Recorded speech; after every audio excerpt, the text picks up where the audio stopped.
The story begins at the Los Angeles Police Department, where Detective Mark Corley arrives. He meets his partner, who tells him about a recent incident.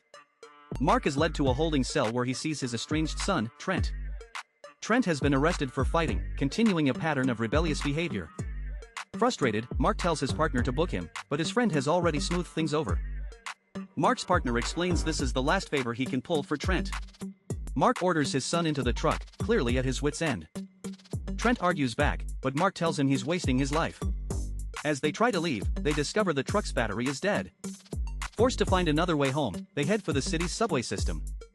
On the train, Trent admits he only punched the man once. Suddenly, the entire train loses power and grinds to a halt in the tunnel. The train's operator, Audrey, tries to contact Central Command over the radio. The train is rocked by another powerful jolt, frightening the passengers. Audrey tries to calm everyone down, insisting they stay on the train for safety. A strange and powerful blue light appears outside the windows. Over the radio, a frantic voice repeatedly warns, "Do not look at the light." A passenger panics and forces the train door open to escape. As they evacuate, they see people on the street being pulled into the sky by the blue light. Mark stops Trent, trying to figure out what is happening. A massive alien ship becomes visible, hovering over the city. Mark sees the light targeting them and realizes the danger. They help a blind homeless man, Sarge, who joins their group. After the light passes, Mark checks on a stunned Trent. Trent panics, asking if they are under a terrorist attack. He describes how the lights seem to suck people up into the sky. Realizing the train is unsafe, Mark decides they must head for the station. In the now empty station, they meet Garcia, another transit officer. He describes how everyone vanished after the blue light appeared on the street. Mark asks for a weapon, preparing to fight their way out. Audrey suggests a new tunnel extension that leads west, away from the chaos. They decide to head for the water, hoping to find the Navy or military. After walking through the dark tunnels, they find a service area. Mark uses a police radio and makes contact, identifying himself as LAPD. They see fighter jets overhead and realize the military is fighting back. The radio dispatcher tells them to get to the marina for evacuation. As they run, a massive alien mothership appears behind them. The military jets engage the ship in a dogfight above the city. The jets are destroyed, and the alien ship fires a weapon at the city. A massive explosion, likely a tactical nuke, destroys Los Angeles. Mark explains they are only alive because it was a short-range, high-impact blast. They encounter a horrifying alien creature that has ripped out a victim's brain. The group runs for their lives, trying to escape the pursuing alien. The alien kills Garcia, one of the transit officers. Another officer is wounded, and the group is forced to find a new escape route. The wounded officer decides to sacrifice himself to buy the others time. He tells Mark to get his son out of there before facing the alien. The survivors finally reach the marina, their designated evacuation point. As they run towards a boat, a massive, tentacled alien tanker appears. The tanker creature captures Audrey, pulling her away from the group. Mark, Trent, and Sarge are cornered and then abducted by the main alien ship. Mark wakes up inside a dark, organic chamber within the alien mothership. He finds he is with another captive, a pregnant woman named Elaine. Mark realizes his son, Trent, is missing and begins to search for him. He sees Trent's body being carried away by an alien drone. Elaine suddenly goes into labor, her water breaking inside the ship. Mark, a former police officer, tries to help her, promising she'll be okay. Elaine explains that after seeing the blue light, the baby began growing incredibly fast. She reveals the aliens' horrific purpose: they harvest human brains to control their biomechanical soldiers. As the baby is about to be born, Mark tries to keep Elaine calm. They must work together to swing their containment pod towards a ledge to help with the birth. With a final push, Elaine gives birth to a baby girl. To save the baby, Elaine sacrifices herself, telling Mark to let her go. As she falls, Mark is left holding the newborn child. Mark makes a deal with a freed captive: help him find his son, and he'll get her daughter off the ship. The woman shows Mark a strange, organic port on the wall of the ship. She instructs him to put his arm inside it to try and control the ship's functions. Mark realizes their only chance of escape is to destroy the ship from the inside. He hears a familiar voice calling for help and finds Sarge trapped nearby. Nearby, Mark sees the alien's main weapon cannon being prepared.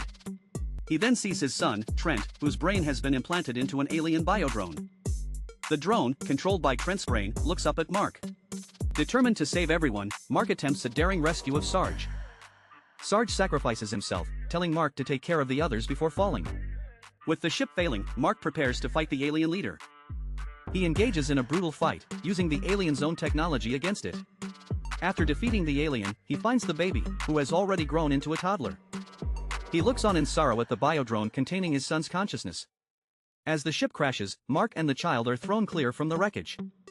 They land in what appears to be a jungle, where they are found by a local woman, Sua. Sua and her brother take Mark and the child, leading them away from the crash site. They are taken to a camp of human survivors who are fighting the aliens. Sua explains that the other armed men are not military, but former corrupt police. Since the invasion, they have taken control and exploit other survivors. Sua leads them through a shortcut, which turns out to be a dangerous minefield. They stop to rest, and Mark reflects on what he saw inside the alien ship.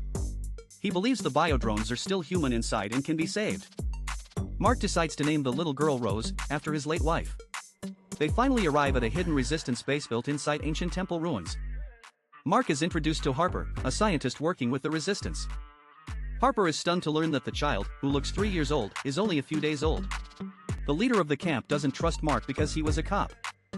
He explains that his people have survived apocalypses before and will survive this one. Harper analyzes Rose's blood and discovers her DNA has been fundamentally changed. Mark explains that Rose is the key, a source of hope to free the others. Harper delivers good news and bad news about Rose's condition.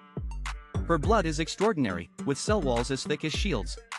The bad news is that her rapid growth is killing her. Mark realizes that since he was also exposed to alien biology, his blood might save her. Harper examines an alien weapon component recovered from the crash. He theorizes the blue light is not a virus, but a conscious, living entity. He suggests humans were planted on Earth by the aliens, to be harvested later. Rose's blood, a product of human evolution, can block the aliens' control.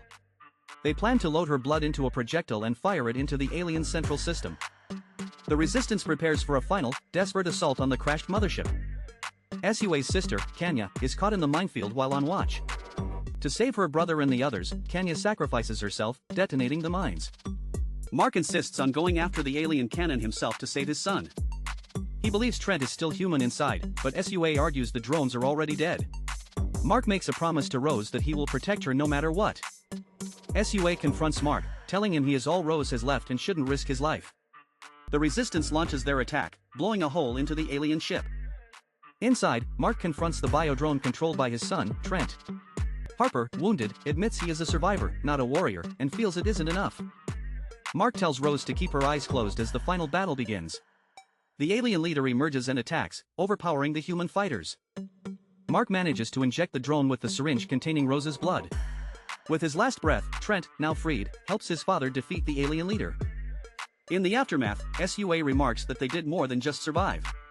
Mark replies, "We evolved," looking at Rose, the key to their future.